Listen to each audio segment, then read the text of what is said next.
Hello and welcome to Seeing Red Through the Lens. I'm Bethan. And I'm Mark. And welcome back. We loved it so much that we came back for seconds. This is episode 2 of our monthly video series, Seeing Red Through the Lens. If you're new to us, we are Mark and Bethan. We are the hosts of Seeing Red, a true crime podcast, and we have more than 400 episodes to date, and a brand new episode is released every Wednesday. In this series, we are going to explore a different true crime case each month, bringing you a more informal discussion of the stories that have captured our attention. This month we head to Desborough, a small Northamptonshire town perched among the rolling countryside of England's East Midlands. On the surface, it's a sort of place where life appears predictable and familiar. Quiet residential streets, local pubs, and generations of families woven into the fabric of the community. But beneath those ordinary surroundings lies a landscape that can feel very different after dark. As evening settles over the town and the last of the traffic fades away, the narrow streets and pockets of open countryside take on a more unsettling character. And it's here, in a place that seemed an unlikely setting for violence, that a deeply disturbing crime would unfold and leave a community struggling to comprehend what had happened in its midst. The victim at the centre of this month's case was 93-year-old man named Martin Glynn. He was born in the early 1930s during the depths of the Great Depression in a Britain that looked almost nothing like the one that we know today. Television was still a novelty, the NHS did not exist, and the Second World War was still years away. Most homes were heated by coal fires, news travelled by newspaper and radio, and probably carrier pigeon too, and many of the technologies that we now take for granted had not yet been invented. By the time the events of this case unfolded, Martin Glynn had lived through nearly a century of social change, technological revolution, and world-shaping historical events. A lifetime stretching back to a world that now feels almost unimaginably distant. And I wanted to mention all of this because Martin's age is not just a number. He had lived through nearly a century of change and reached an age that relatively few people ever do. In fact, only 10% of men born in the 1930s achieve a life expectancy of 93 or above. And the expectation at that stage of life is a gentle winding down, surrounded by familiarity and care. But what happened instead was a brutal and deeply unsettling final chapter, clouded in an explosion of rage and violence at the hands of a man that he called a friend. Martin Glynn was, despite his advanced years, still able to live independently at his home in Northamptonshire. He did his own shopping each week and attended church every Sunday. Sure, he needed a walker to get around, but for his age, he was positively sprightly. He was also of sound mind, and he was liked and respected by neighbours and loved by his family too. They said after his death that he was a gentle, softly spoken man who was independent and private. He lived a quiet, simple life. His faith was important to him. And as his niece said, he was very caring, totally inoffensive, and an absolute gentleman. What happened to Martin was an act of extraordinary cruelty. Over a period of at least 28 hours, he was subjected to a sustained and vicious assault. He was punched in the head and face, knocked to the ground, kicked and stamped on, and throttled with enough force to fracture his hyoid bone on both sides of his neck. He would eventually die as a result of that attack, but not until 3 long and painful months had passed. Martin was a fighter, you see, but at 93 there was only so much fight left in him. Having lived independently for more than 9 decades, Martin spent the final months of his life moving between hospital wards and a care home because of the injuries inflicted upon him. On Boxing Day 2024, he died from pneumonia. But pneumonia was merely the final complication in a chain of events that began with the assault. In reality, it was the injuries that he sustained that ultimately cost Martin his life.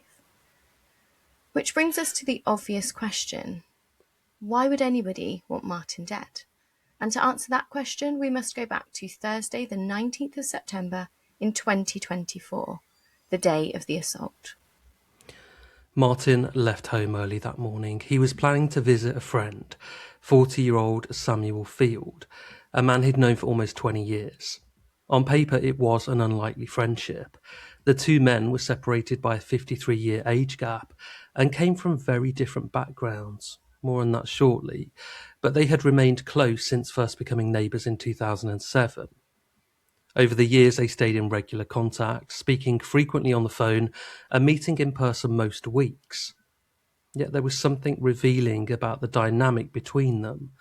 More often than not, it was Martin who made the effort to maintain the friendship, undertaking a 2-hour journey by public transport to visit Field rather than the other way round.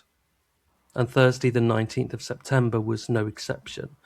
Shortly after 9 a.m., Martin set off from home, facing a journey involving multiple buses and more than 2 hours of travel. Gosh, that is a lot, isn't it, to put in to go and visit. At the age of 93 as well. Martin was a caring and generous man, and in Samuel Field he appeared to have found something of a surrogate son. But Field was a deeply troubled man, whose life had been marked by violence and instability, and long before Martin arrived at his door on that September morning, Samuel Field had established a disturbing history of serious offending. In 2007, he assaulted the 3-year-old daughter of a former partner. And then in February 2008, he attacked the 1-year-old son of another partner while the child was lying in his cot. The injuries were so severe that Field ultimately admitted causing them and pleaded guilty to grievous bodily harm with intent. The sentencing judge struggled to identify a clear motive for those attacks. They may have been acts of anger and frustration, but more troublingly, there were concerns that Field had targeted the children as a way of punishing their mothers.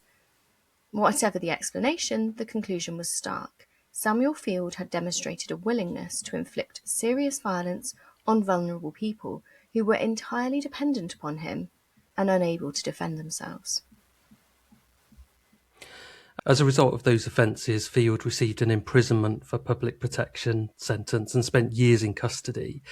Although he was eventually released, he was later recalled to prison for breaching the conditions of his licence before being released again in 2021.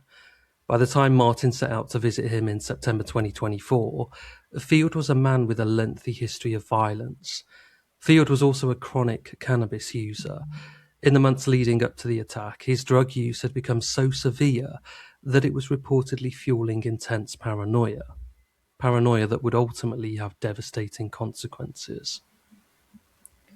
I can't even begin to imagine that he's assaulted a 3-year-old and a 1-year-old. It's just horrendous. As you said, like, I don't know, it's just this attack on people who are too vulnerable that can't defend themselves. And then now you're saying that he's got this paranoia as well. It's just absolute, I don't know, it's just a recipe for disaster, isn't it? I think one of the most troubling aspects of that for me is that he was potentially carrying out those violent assaults of a 1 and a 3-year-old as a way of punishing the mothers. And I just think that is really hard to get your head around, that somebody would do Yeah, that. Because also as a mum, I imagine that's the thing that is going to do the most damage to you. Rather than you yeah, being attacked, that's a thing that's going to get you. And it's a way of controlling yeah, them, I would imagine, then as well. yeah. In April 2024, a relationship in Field's life came to an end. Up to that point, at least outwardly, he'd appeared relatively stable. Despite his troubling past, there was little to suggest that he posed an immediate danger to himself or others. Now, we know very little about the relationship itself, but it may well have provided a degree of structure and stability in his life. Whatever the case, those who knew Field described a marked change following the breakup.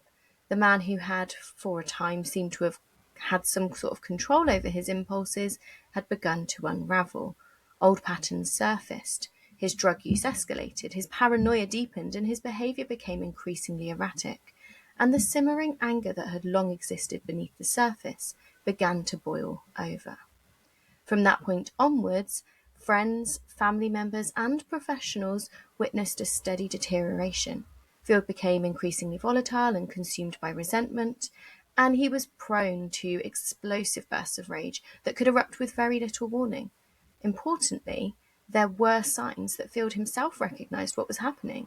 He wasn't entirely blind to his own decline. He knew he was struggling, he knew his mental state was worsening, and he knew that he was becoming increasingly difficult for others to be around. And without giving anything away, because we will come to it, I think that is a key part of this story, and particularly when we get to the aftermath of what happens and the consequences for Field. One of the most striking aspects of this case is that, according to the sentencing judge, Field was not a man who had been left entirely to struggle on his own. Support had been made available to him. He was working with a probation officer, Marie Pratt, and a personal well-being advisor, Denise Garrett. He had also been prescribed medication to help manage his difficulties. So, as I said, in other words, there were people around him who recognised that he was a vulnerable and potentially at-risk man. These people were trying to help him regain some stability. However, rather than fully engaging with that support, Field increasingly turned inwards. Instead of confronting his problems, he chose to continue using cannabis heavily. By this stage, the drug was no longer simply a habit. It was having a profound effect on both his mood and his mental health, worsening the paranoia and distorted thinking that had already begun to take hold. Field knew he was capable of violence when angry, and by rejecting support and continuing to use cannabis, he was making an already dangerous situation even worse. He was, in effect, watching himself deteriorate and doing little to stop it. And we talk so often on our show, don't we, about people who slip through the cracks, who don't get the support that they should have had, that are missed opportunities from places like social services or the probation office. Here, this guy's got everybody who he could possibly have to help him. Even he's aware of this. And yet, he's not willing to engage and willing to get better. That's really frustrating. Yeah, it is. I totally get it. I think, yeah, there's so many people who, due to a postcode lottery, essentially, where the resources just aren't available in their particular area, they could really have done with things like a well-being advisor and a social worker or probation Yeah, officer to support them. And they're crying out for those things. And here we have a man who yeah, just doesn't want to engage with it, even though he knows that he whatever. is capable of violence when he's angry and when he's taking drugs. Yeah. By September 2024, that deterioration had become acute. Field had convinced himself that Martin Glynn had somehow betrayed him by giving a key to his flat to other people. Now, there was no evidence that this had happened, but by then paranoia had overtaken reality. In Field's mind, the imagined slight had become something real, something that fueled his growing anger and his resentment. At 11:24 a.m. on the 19th of September 2024, Martin Glynn arrived at Field's flat. He'd travelled for around 2 hours to get there, making what he believed would be a routine visit to someone he cared about deeply. According to the sentencing judge, the attack began almost immediately. As soon as Martin stepped through the door, Field launched a sustained and brutal assault. He punched the 93-year-old repeatedly to the head and face, knocked him to the ground, and once he was defenceless, continued that attack. Martin was kicked and stamped on as he lay on the floor. And as we mentioned earlier, at some point, Field throttled him with such force that the hyoid bone in his neck fractured on both sides. There was no fight. There couldn't have been. Martin Glynn was 93 years old and completely at the mercy of a much younger man. The judge was clear that Field knew this. He knew Martin was helpless. He knew he could not defend himself, yet the violence continued. And this is when we talk about some of, I just kind of think all the cases that we've covered, when you picture a 93-year-old man, he's capable of getting to this guy. It's 2 hours away, I think 3 buses. He's with it and capable, but he's 93 years old. You talked at the beginning about all the things he's lived through and seen. For his life to come to an end in this way and for it to be so brutal, he's so defenseless, really. It's utterly shocking to picture this in your head. Yeah, I find myself thinking of my other half's granddad, who very sadly we lost very recently. He was mid 90s and as you kind of described, still totally sprightly, still totally himself. He'd come to the door, he'd get you a cup of tea, you'd be walking around absolutely fine. Like a lot of the time, where people would say to me, he looks like he's in his 70s. He doesn't look like he's in his 90s. He was so independent right up until the end. And that's who I think of, and that's who I picture. And I feel like many of us who are hearing this case or watching this episode will be thinking of somebody that they know of in their life that for age is just a number, and actually will keep going and keep doing what they're doing because they're just so active and so able. And I just feel like any one of those injuries sustained could have been enough to kill him. You know, punching him in the face, knocking him to the ground, Yeah. then proceeding to stamp on him and kick him and then That throttling could kill him. someone at Any one any of age, those, those things. yeah, and Yeah. at any stage he could have been killed. So it was, yeah, it was really sustained and brutal, and yeah, just totally out of the blue for Martin. Awful. And then somehow it became even worse because the attack did not end on the 19th of September. For the next day and a half, Martin remained trapped inside the flat, seriously injured and entirely dependent upon the man who had attacked him. By now, Field's paranoia had become fixated on the belief that Martin had somehow betrayed him by giving away the key to his flat. This was a belief with no basis in reality, but Field was consumed by it. Over the following hours, he repeatedly demanded that Martin confess. But there was nothing to confess to. And that's the difficulty, isn't it? What do you do in Martin's case? You've done nothing wrong. You've not given this key. You probably realise that these are paranoid delusions, and there's no way of getting out of that. And you're slowly being tortured, held hostage, trying to make sense of this situation and rationalise with somebody who is completely irrational. So there's no way out of this for him. Martin could not, obviously, provide the answers Field wanted because the allegations existed only in Field's imagination. But that didn't stop the interrogation. Field later told police it had taken him 10 hours to get the truth out of Martin. In reality, the questioning appears to have continued for much longer. When Martin failed to provide the answers Field was demanding, the violence and threats continued. One can only imagine the terror Martin must have experienced during those hours. During the assault, Field told him that he intended to kill him. Whether or not he truly meant those words, Martin believed them. And as he lay injured, beaten, and unable to escape, he genuinely thought he was going to die. Eventually, the injuries became so severe that Martin appeared to no longer understand where he was or what was happening to him, and it just breaks my heart.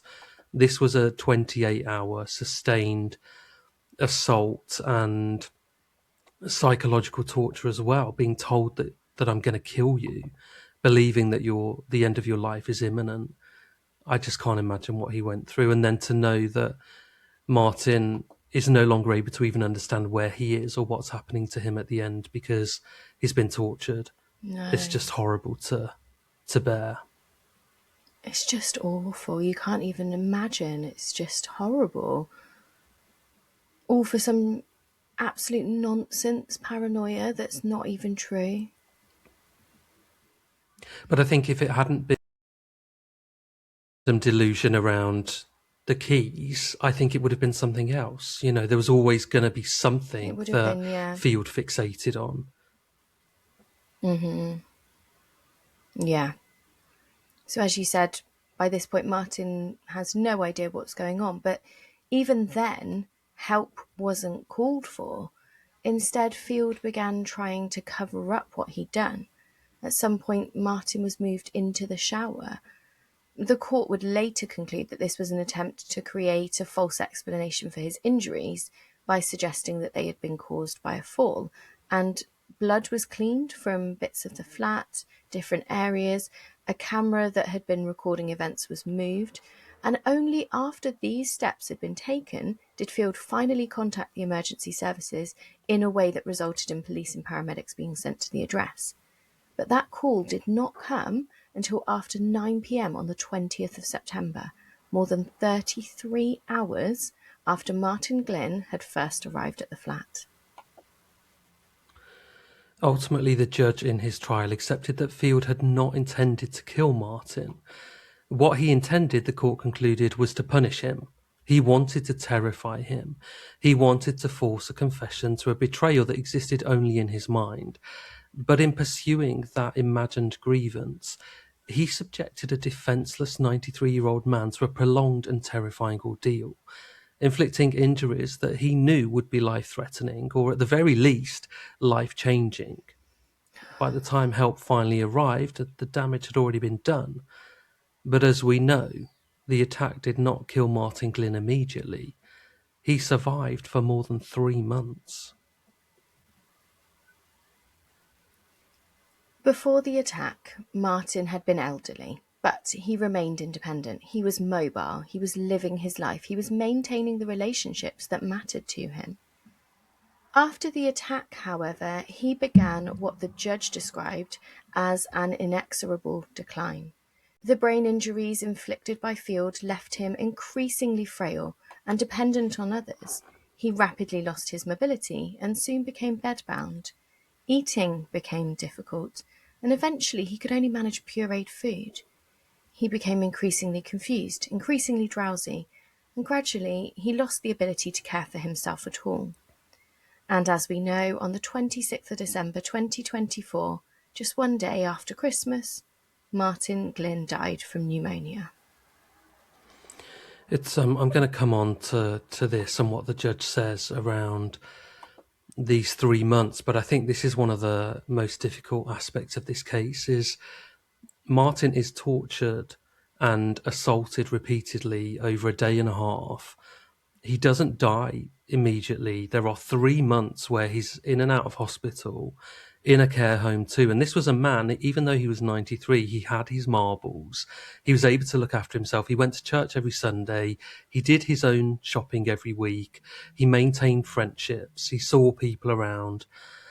And to know that this is what he becomes in the final 3 months of his life, he's not able to end his life at home.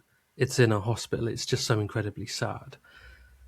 In sentencing, the judge said something that perhaps captures the true tragedy of this case better than anything else. Field's actions, he said, had caused Martin to die before his time and had deprived him of his dignity during the final months of his life. And that is what makes this case so profoundly upsetting.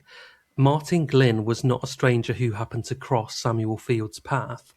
He was a man who had cared about him, a man who had offered friendship, support, kindness. By all accounts, Martin had tried to help Field when many others might have walked away. Instead, that loyalty was repaid with suspicion, violence, and cruelty. Yeah, I completely agree with you. I think the fact that this is someone who not only, like you said, is still able to do everything in his own life that actually someone 10 years younger may have struggled to do. The fact that he's able to do a 2-hour journey to go and see a friend, someone he thought of as a friend, it's heartbreaking, isn't it? Because, as you said, that loyalty, that friendship, what's it being repaid with? With this horrendous amount of cruelty and violence. When it came to the sentence, the judge identified numerous aggravating features. Martin was elderly, Martin was vulnerable. He was subjected to repeated beatings over many hours. He was left helpless on the floor of the flat for more than a day before help was properly summoned. Field had attempted to conceal what he'd done, and perhaps most significantly, he had a history of serious violence against vulnerable victims. He'd been on licence at the time of the offence. Now, although the judge accepted that Field had not intended to kill Martin, he was clear that he had intended to cause him serious harm. The attack was deliberate. The suffering inflicted was prolonged. The consequences were devastating. If this had been just one punch, perhaps this would be very different. This was unleashing his rage upon this man who was completely at his mercy. He's just there, unable to defend himself. And for it to go on that long as well, this case is just so upsetting, isn't it? I also don't really agree with the judge that Field didn't intend to kill Martin. I think there was intent there. I don't think it was premeditated. Maybe it was. But I think the fact that it's a 93-year-old man we're talking about, like we said, any one of those attacks, assaults on him, punching, kicking, stamping, throttling, could have killed him. So I find it difficult. I really grapple with the judge's approach to this, that it wasn't an intent to kill. It's a hard one, isn't it? Because nobody knows for definite where his mind is or isn't in that moment. But I agree with you. I think if you're willing to inflict this violence on someone who is in front of you and you can see them getting more and more injured, what else do you expect is going to happen? Yeah. The starting point for the offence was a minimum term of 15 years. Taking all of the aggravating factors into account, the judge concluded that a substantial increase was necessary. Samuel Field was sentenced to life imprisonment, and he must serve a minimum Good. term of 22 years before he can even be considered for release. For Martin Glynn's family and friends, however, no sentence could ever restore what was taken from them. A caring, generous, and trusting man left home to visit someone he regarded almost as family. He never truly came home again. It's a gaping hole that is left for the family. If you think about this man, nearly 9.5 decades on this planet, he was born not long after the Titanic sank. And this is a man whose life ends in a way that nobody could have ever imagined. So at 93, you might have an understanding that obviously there is an inevitability, and this man, this loving relative, friend, is going to die and could die at any moment. But for his life to end in such an unusual and violent way, nobody could have ever seen coming. So there's a real shock to it, which there shouldn't necessarily be when somebody has Yeah. reached the age of 93. Yeah, it's I mean, what I would point out, Mark, is the Titanic was 1912. I love the Titanic stuff. So he was a little while after Mm. the Titanic had sunk. He was born a little bit Mm. later. But no, I completely Only agree. a few I think years. yeah, ish. But I do think if you think of all the things he'd lived through, so he'd lived through the Second World War, being a child through that is mental. Things like he would have potentially would have watched the moon landing. You know, when you see those old photos of people huddled around a black and white TV, he'd have maybe seen computers coming out. Maybe he was interested in that. Maybe he to embrace technology. He obviously was willing to travel and still be really independent. So there was a lot going on there. And then for just some nasty, horrible person who he was trying to be a good friend to take his life in this way is yeah, really, really sad. I definitely think a life sentence is the right thing there. Yeah, absolutely. And also, 22 years is the absolute minimum. This man could stay behind bars for the rest of his life. We don't know. Yeah, Thank you for good. listening. A really, really difficult case. Yeah, And thank you, Andy. if you are following our journey on video, hopefully we'll get better and better every month that we do these. And please do subscribe on YouTube. And you can also watch these on Spotify as well. Yeah, please do. Please do. There'll be another episode out next month in August. We will see you then. Thanks for watching. See you then. Bye.